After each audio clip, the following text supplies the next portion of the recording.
Halo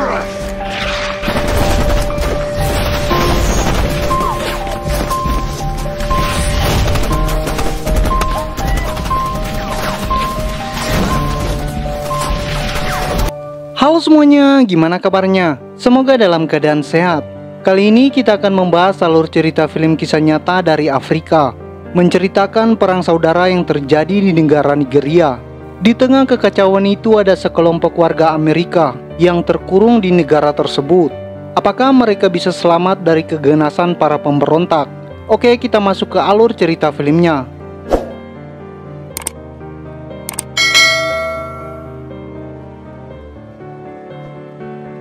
Adegan dimulai dengan sebuah kerusuhan yang terjadi di negara Nigeria. Kerusuhan itu terjadi atas dasar konflik antar etnik, kelompok pemberontak melawan kelompok pendukung pemerintah. Kekacauan dan kerusuhan pun terjadi di mana-mana. Suasana pun semakin mencekam, semakin hari semakin memanas, hingga pada akhirnya banyak korban jiwa berjatuhan. Banyak sekali warga sipil yang tak berdosa, yang kehilangan nyawa dan juga tempat tinggalnya. Semua lini kehidupan mati total, perekonomian pun hancur lebur. Semua itu atas ulah kekejaman para pemberontak yang dipimpin oleh Mustofa Yakubu.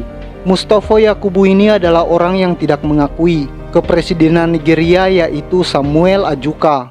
Bulan pun terus berlalu, situasi dan kondisi pun kian memburuk. Pemberontakan kaum Yakubu pun semakin menjadi-jadi. Hingga pada akhirnya pemberontak Mustofa Yakubu pun berhasil menguasai hampir seluruh wilayah yang berada di negara itu. Negara jatuh ke tangannya. Dengan seiringnya waktu, kabar kegentingan di negara itu sampai terdengar juga ke telinga para pemerintah Amerika Serikat. Karena konflik di negara Nigeria kian memburuk, maka pemerintahan Amerika Serikat pun bergerak cepat. Mereka segera menyuruh kedutaannya untuk segera mengevakuasi semua warga negaranya yang tinggal di sana. Setelah semua warganya dievakuasi, ternyata masih ada 4 orang warganya yang belum ditemukan. Di antaranya adalah seorang wanita yang bernama Lena Kendrick. Ia adalah seorang wanita yang berkebangsaan Amerika Serikat. Kebetulan ia bertugas dalam sebuah misi kemanusiaan. Dia berprofesi sebagai dokter.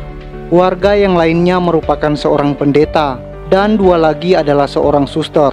Mereka berada di desa yang terpencil, sehingga pencarian 4 orang ini akan melibatkan kembali para tentara Amerika yang sebelumnya telah bertugas di sana. Para tentara yang bertugas di sana dipimpin langsung oleh Letnan Eka Waters. Letnan Eka Waters sendiri adalah merupakan seorang komandan pasukan angkatan laut. Mereka pun bersiap-siap di atas kapal induk. Lalu sebelum para tentara yang dipimpin oleh Letnan Eka berangkat menuju lokasi pencarian, mereka diberi arahan.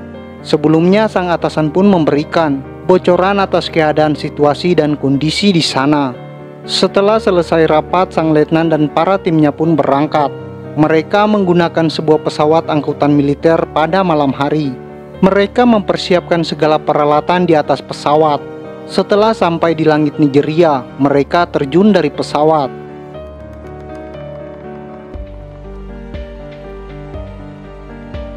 Singkat cerita, para pasukan pun tiba tepat dekat hutan wijen. Karena sesuai yang telah diarahkan atasan mereka, mereka pun mendekati kampung itu. Sang letnan pun melihat seorang wanita yang menimba air di sungai. Lalu ia membekapnya pada saat itu juga. Sang letnan pun lalu menanyakan orang-orang yang menjadi target pencariannya. Setelah ada jawaban pasti, si wanita itu pun mengantarkan Letnan Eka Waters. Mereka masuk di sebuah klinik untuk bertemu dengan Dr. Lena dan yang lainnya. Akhirnya sang letnan pun bisa bertemu dengan orang-orang yang menjadi target evakuasi. Lalu letnan pun mengatakan tujuan kedatangannya kepada mereka. Lalu sang dokter pun memberikan sebuah jawaban pada sang letnan. Dr. Lena ini boleh saja dievakuasi asalkan bersama para pengungsi dan juga para pasiennya. Eka pun sempat terkejut dan protes.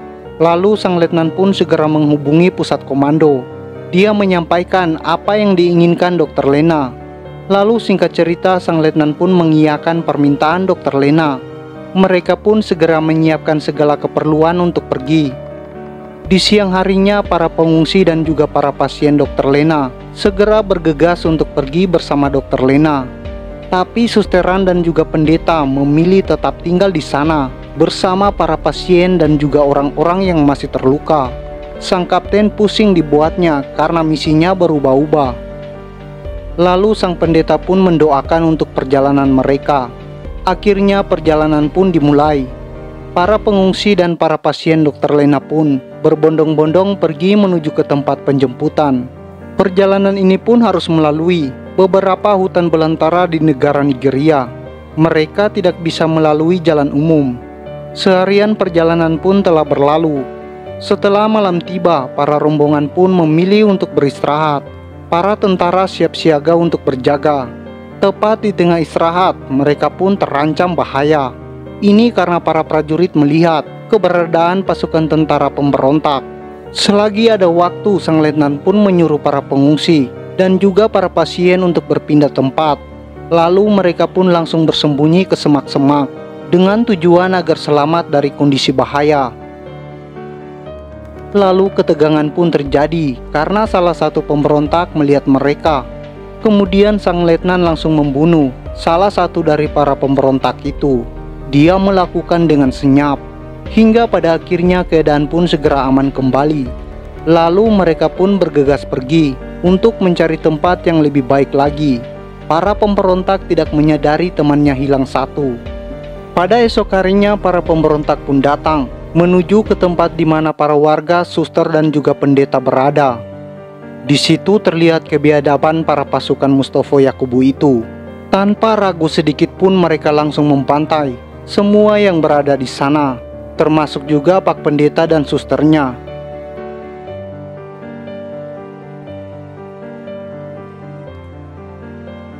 Di sisi lain kita akan beralih ke para rombongan pengungsi. Setelah melalui 12 kilo perjalanan, akhirnya mereka pun sampai ke tempat penjemputan. Tidak lama kemudian helikopter pun tiba di tempat itu. Lalu salah satu tim pun melemparkan asap darurat. Ini sebagai tanda kalau mereka berada di sana. Lalu helikopter pun muncul di situ. Tapi tidak disangka, ternyata hanya satu helikopter saja yang mendarat. Ternyata selama ini Letnan Eka membohongi Dr. Lena. Para warga asli Nigeria tidak diperbolehkan naik heli. Di sanalah Dr. Lena merasakan kecewa yang teramat berat. Saking kesalnya Dr. Lena ini langsung menampar dan meludahi sang letnan. Dia merasa tertipu. Tapi sang Letnan Eka tidak mempedulikan apa yang telah dilakukan Dr. Lena kepadanya. Tapi yang ada hanyalah Dr. Lena dipaksa masuk ke dalam helikopter tersebut.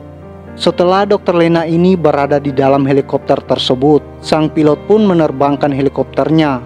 Para prajurit pun meninggalkan pasien dan juga para pengungsi lainnya.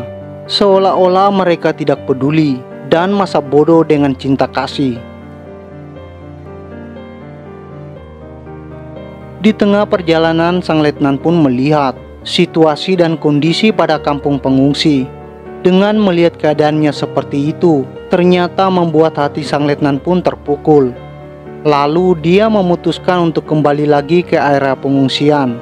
Walaupun semua itu telah melanggar visi dan misi yang telah ditugaskan, Letnan Eka tak tega kalau pengungsi harus dibantai.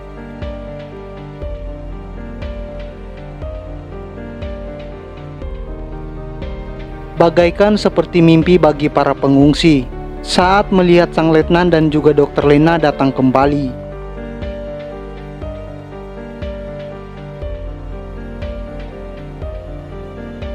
Dengan penuh rasa terima kasih dan syukur, Dr. Lena pun memeluk sang letnan. Tanpa pikir panjang lagi, sang letnan pun menyuruh para pengungsi untuk masuk ke dalam helikopter. Karena fasilitasnya yang terbatas, akhirnya sebagian pengungsi tidak bisa dimuat. Mereka harus menempuh jalur darat untuk mencapai ke perbatasan dengan pengawalan yang seadanya dari Letnan Eka dan pasukannya. Di tengah perjalanan, sang letnan pun mencoba menghubungi pihak komandonya. Dia berharap akan mendapatkan pertolongan dengan cara dikirimkannya pesawat helikopter yang lain. Tapi sayangnya sang komando menolak permintaan sang letnan. Ini karena dianggap bisa membahayakan dan juga di luar visi misi yang telah ditugaskan. Letnan Eka tidak mendapatkan bantuan tambahan. Pada hari yang sama di sisi lain, sang pemberontak pun mencium keberadaan tim Letnan Eka. Tanpa menunggu lama lagi, mereka pun segera menelusuri keberadaannya yang menuju ke arah perbatasan Kamerun. Saat pengejaran berlangsung, di saat itu juga tim Letnan Eka bersama para pengungsi lainnya sedang memakan makanan yang seadanya. Mereka tidak menyadari bahaya yang mendekat. Tiba-tiba seorang prajurit mendapatkan sinyal bahaya. Ia memberitahukan kepada sang letnan kalau pergerakan mereka telah terbaca oleh pasukan pemberontak. Dengan penuh tanda tanya, sang letnan pun berfirasat kalau di antara yang bersamanya telah terselip seorang pengkhianat. Pasti ada yang telah mengirim tanda kepada pemberontak. Sambil berpikir, sang letnan pun meneruskan perjalanan. Tanpa sengaja ia telah melihat sebuah perkampungan, di mana pada saat itu ada tim pasukan pemberontak. Mereka sedang membabi putar dengan cara tidak berperi kemanusiaan. Dengan penuh hati-hati, sang Letnan Eka pun memimpin timnya untuk mencoba menolong para warga di kampung itu. Mereka akan melawan pemberontak dengan cara dan teknik peperangan yang dia miliki. Akhirnya mereka bisa membuat pasukan pemberontak itu kalah. Hari itu pun berlalu dengan kemenangan sang letnan.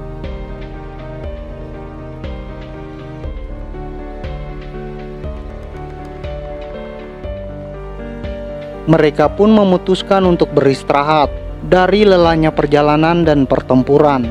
Di situ sang letnan pun mendapat berita baru kalau selama ini pergerakan musuh makin mendekat. Yang membingungkan adalah mengapa para musuh bisa melacak keberadaan mereka. Sehingga pada akhirnya sang letnan pun ingin mencoba memeriksa satu persatu orang-orang pengungsi yang berada di sana. Setelah diperiksa satu persatu, ternyata benar dugaan sang letnan.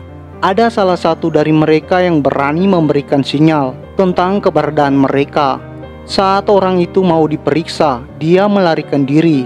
Tapi para tentara tidak tinggal diam saja. Salah satu dari tentara itu berani menembaknya, sehingga ia pun terluka parah. Tapi sebelum ia mati, dirinya sempat membicarakan tentang beberapa hal perihal mengapa sebenarnya ia berani berkhianat. Lalu ia pun memberitahukan tentang profil Arthur Ajuka.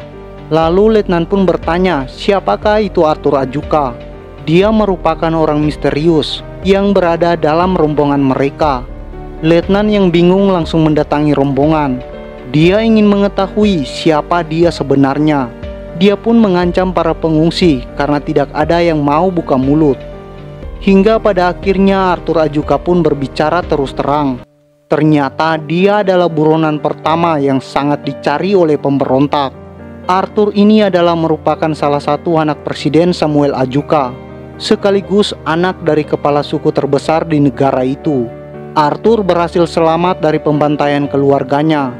Mengapa seorang Arthur sangat dicari para pemberontak? Hal ini sudah jelas karena pihak pemberontak ingin membunuhnya. Ini agar garis keturunan yang akan diwarisi tata kepresidenan itu terhapus dari sejarah negara Nigeria. Akhirnya para tim itu pun mengetahui kebenaran yang menghebohkan itu. Sang letnan pun kembali mengajak para pengungsi untuk melanjutkan perjalanan menuju perbatasan Kamerun. Di sela-sela perjalanan, sang komando pun menghubungi Jenderal Eswader. Sang jenderal menyuruhnya untuk kembali dan meninggalkan para pengungsi. Karena jika tidak segera kembali, maka akan menjadi masalah besar bagi keamanan dunia. Hal ini karena Arthur dianggap ancaman oleh pemerintahan yang sah pada saat itu. Tapi sang letnan pun bersikukuh bahwa dia tidak akan pernah meninggalkan mereka untuk mati konyol. Di sela kegundahannya, sang letnan pun mencoba meminta pendapat kepada timnya. Dia ingin mengetahui pendapat para pasukannya, apakah akan lanjut atau berhenti di sini.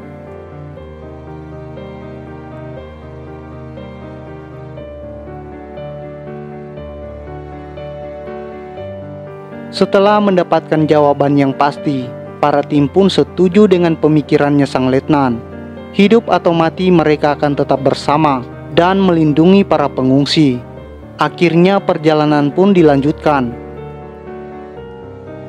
Tanpa diketahui sang letnan, ternyata pasukan pemberontak itu pun bertambah semakin banyak. Mereka bersatu untuk mengejar dan memburu Arthur Ajuka dan juga yang lainnya. Akhirnya tibalah baku tembak yang terjadi sangat sengit. Semakin banyak korban jiwa, maka semakin sengitlah peperangan waktu itu. Hingga akhirnya membuat Arthur Ajuka pun harus ikut turun tangan memegang senjata. Mereka bahu-membahu menghadang para pemberontak, tapi akhirnya mereka harus terpojok karena kalah jumlah. Di tengah-tengah kegentingan, seorang tim pun mencoba meminta bantuan kepada pihak komando.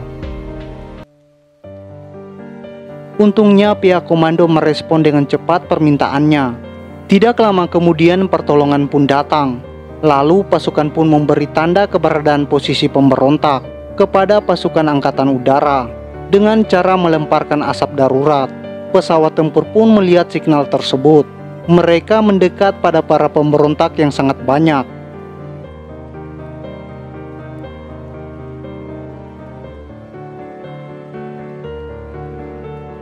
Akhirnya sang rudal maut pun diturunkan dengan ganas, sehingga para pasukan pemberontak pun kewalahan dan tidak bisa menahan serangan yang bertubi-tubi. Hingga pada akhirnya semua pun tewas disapu oleh rudal. Para tentara pun masih ada yang tersisa, begitupun dengan para pengungsi. Antara sedih dan juga bahagia, itulah yang mereka rasakan. Mereka mendapat kemerdekaan yang selama ini mereka dambakan. Dari film ini kita bisa mendapat banyak pelajaran. Pertikaian hanya akan mendatangkan menyengsarakan rakyat itu, menyengsarakan. Orang-orang lemah harus kita lindungi dan selamatkan. Jangan pernah berhenti berjuang demi negara. Semoga Indonesia tidak perang saudara. Sampai jumpa di alur cerita film berikutnya.